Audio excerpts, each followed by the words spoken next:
pantes Leci Tamara nggak mau tes rambut. Ternyata tiap hari itu minum obat penenung. Ngerti sekarang kita, ngerti. Makanya jangan usil mbak. Buka kan semuanya kan, dari mulai masa lalu lu, background lu, sampai kebiasaan lu tiap hari. Canda Leci, menyala Tamaraku. Pada saat tes urin, saya bilang, saya nyeletuk memang, saya bilang kenapa nggak tes rambut sekalian, nanggung, saya bilang gitu. Kalau akhirnya dia melakukan tersebut ya bagus, sebagai pembuktian. Kalau ada hasil, kayaknya hasilnya nggak secepat itu ya. Dan kalaupun hasilnya positif, ya bagus berarti. Tapi kalau dari kakak sendiri, maksudnya ada ekspektasi nggak mungkin bakal diajak untuk tes, maksudnya diajak untuk Novi tes bareng, tes rambutnya untuk tes narkoba gitu, sempet kayak, oh tiba-tiba udah keluar aja nih gitu, apa gimana kak? Gimana mbak? Sorry. Sempet kayak kecewa nggak diajak sama Teh Novi, mungkin diajak untuk tes? Tes, kecewa tidak. Karena gini, tidak ada kepentingan siapapun untuk menyuruh saya mengetes narkoba. Bahkan BNN saya take. Maksudnya gini, apa alasannya saya harus tes narkoba? Kalau mau dilihat lagi, orang-orang men-searching, saya saja pernah melaporkan seseorang karena pernah menuduh saya menggunakan narkoba.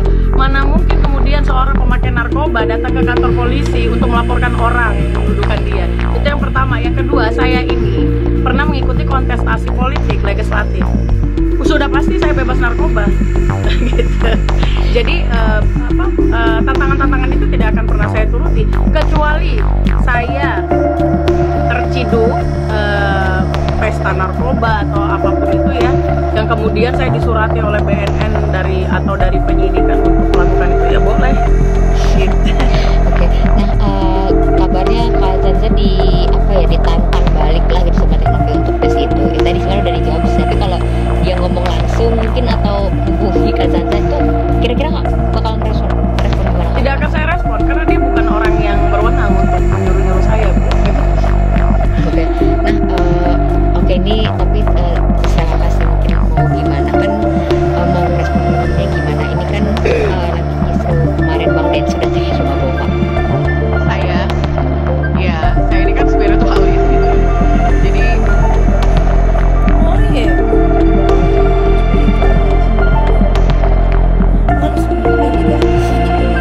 saya nggak mengikuti yang lain-lain selain daripada Agusnya ya. Kalau terjadi kisru antara Densu dan Bang Farhan, saya nggak mengetahui itu. Saya lihat memang ada kata-kata kasar yang dilontarkan duluan ya.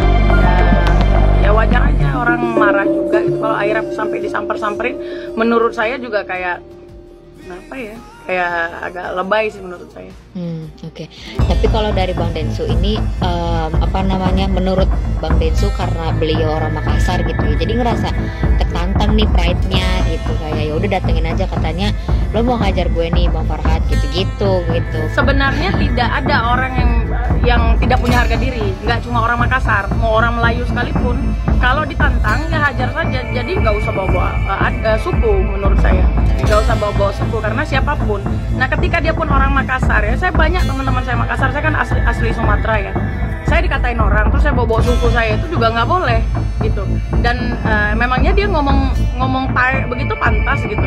Orang lain yang kemudian bersuku apa tidak boleh marah gitu, hanya dia saja yang marah karena membawa suku tertentu gitu. Nggak cocok menurut saya. Oke.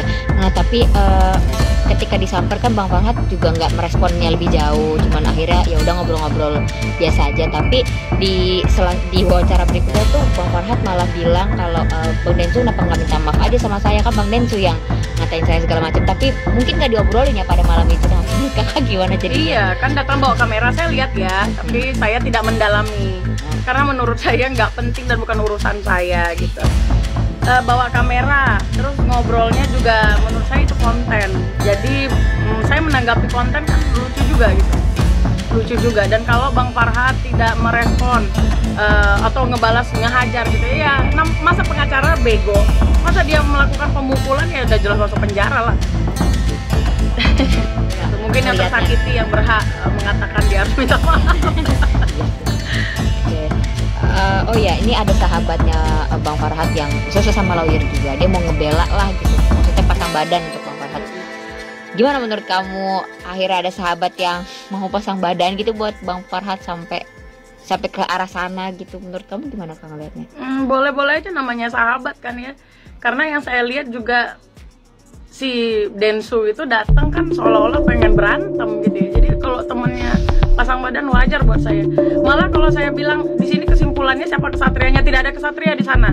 Karena itu bukan ring tinju. Bahkan ketika dia datang dengan konten, di mana logikanya orang memukul dia, itu nggak mungkin banget. Jadi itu sama-sama perbuatan yang tidak cerdas menurut saya. Sahabatnya Farhat ini katanya dia justru mau nge-fight balik si Densu gitu. Ya udah ayo kita hajar aja gitu loh. Saya nggak campur urusan itu. Oke, nggak ikut ya. Nah, ini kan Pak Agus katanya pengobatannya udah nggak bisa pakai BPJS nih Kak.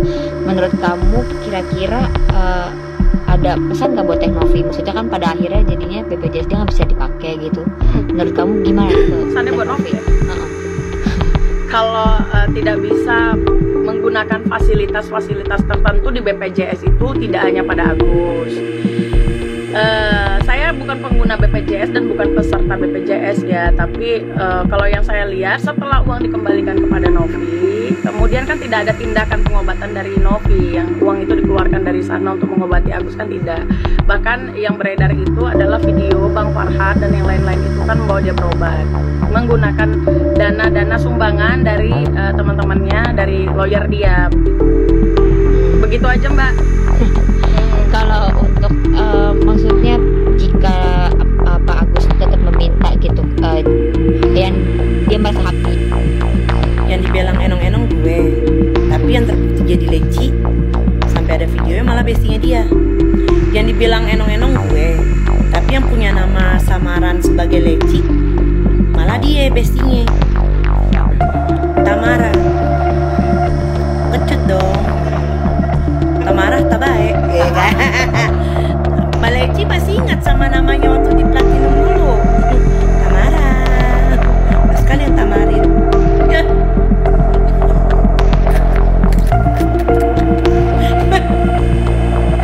Kalau dibilang katanya coba buktikan apakah ada bukti transaksi sama saya menjadi leci. Masalahnya emang ada yang bawa malu. Lobak lu banyak banget. Itu nggak ada 3.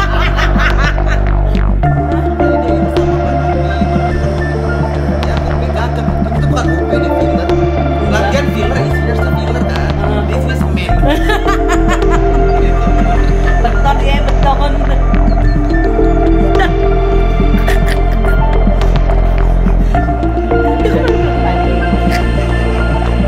Mas banget tau seriusan. Anjing gitu kan. Kalau dikatain anjing dia nggak ada sama Mas Farhat. Itu lagi kan dibolak-balik. Hajar ada singkatannya. Entah apa itu hukum apalah segala macem. Kalau hajar dalam kamus bahasa Indonesia itu artinya memukul, ya kan? Kalau Pak Farhat beda lagi hajarnya, memberikan semangat. Terus pukul itu maksudnya PKL apa? Pembela kaum lemah. Nah, terus yang Pak Farhat bilang katanya kita akan somasi Yolokoala kejar. Nah, kalau kejarnya apa nih singkatannya Pak Farhat? Aduh, kejeng-kejeng deh kayaknya, bukan kejar. Capek marah-marah pintar. Iya kayaknya kita terlalu goblok ya. Kitanya yang bego kayaknya nih. Bicara soal kena mental, lu nggak bisa bilang ya, lu nggak bisa bilang kalau lu itu tutup kolom komentar karena komentar orang nggak penting. Nggak, jatuhnya kayak lu mau didengar tapi lu nggak mau ngedenger, lu nggak mau terima masukan orang. Lu bisa ngomong ABCD tentang orang lain, kenapa orang tuh nggak bisa ngomong tentang lu? Bukankah kalau kita bicara, kita bikin konten, kita speak up, itu yang kita harapkan adalah feedback dari netizen, betul gak? Kalaupun ada komentar negatif dari mereka, itu resiko kita sebagai speak up content creator. Itulah sebabnya kenapa gue gak pernah tutup kolom komentar, gue gak pernah batasi komentar. Karena apa? Gue sadar itu resiko gue. Nah sekarang, orang yang tutup kolom komentar, orang yang membatasi komentar, kalian tuh pernah mikir gak sih resikonya apa dari omongan kalian? Yaudah, jadi kapan nih mau tes rambut?